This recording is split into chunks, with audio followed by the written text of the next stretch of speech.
Bonjour, je me souviens d'un temps que les moins de 50 ans ne peuvent pas connaître.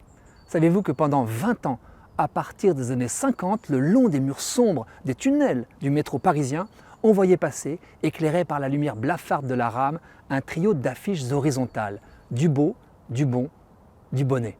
Ce triptyque omniprésent, on ne le voyait plus à force de le voir, mais il finissait, espérait l'annonceur, par s'imprimer dans nos neurones. Du bonnet, c'est beau, c'est bon. Enfant, j'étais fasciné par le défilement de ces affiches, sans jamais avoir goûté au breuvage. Car le fameux Dubonnet était un apéritif à la quinquina, centenaire, inventé par un certain Joseph Dubonnet, au départ pour lutter contre le paludisme.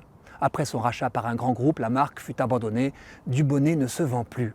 Je pressens que c'est son nom, plus que son goût, qui est passé de mode.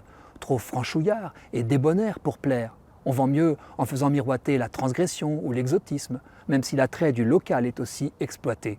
Quoi qu'il en soit, la RATP ne vend plus non plus l'espace grisâtre des tunnels, que ne voient d'ailleurs plus ses usagers. Au lieu de reposer nos neurones, de rêvasser ou de nous regarder, nous préférons nous laisser aspirer par nos écrans. Et la publicité sous toutes ses formes continue de nous traquer de façon plus insidieuse. Face à ces mirages, nous avons deux possibilités, subir ou décrypter.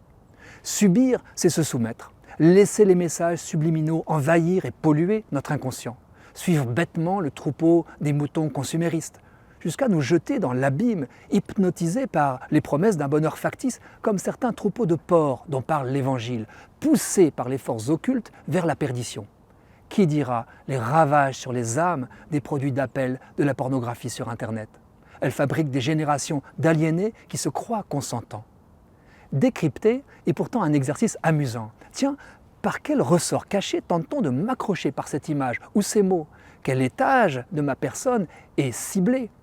Que veut-on en réalité de moi?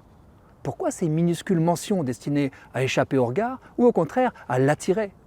De même que je suggère de repérer les procédés dialectiques dans un débat pour les déjouer, de même pouvons-nous déceler dans les techniques publicitaires les 1001 moyens de nous piéger. Alors, action. Analysons la prochaine affiche, le prochain spot télé ou radio. Parlons-en ensemble. Quand nous redécouvrons les publicités d'antan, nous sourions de leur caractère primaire. Il suffisait de dire du bien du produit « je suis le meilleur ». Aujourd'hui, le jeu de séduction est plus complexe. Imaginons les talentueux professionnels élucubrer leurs stratagèmes à trappe-nigo, dont les nigos, c'est nous. Mon père affirmait que tout bonimenteur doué est capable de vendre l'Encyclopædia Universalis à un analphabète. Regardons comment, chaque jour, nous aussi sommes attirés par une consommation au mieux inutile, au pire nocive. Et puisque la publicité ne peut que sauter aux yeux des enfants, tout parent peut les instruire en leur expliquant où se situe l'hameçon et comment fonctionne le leurre.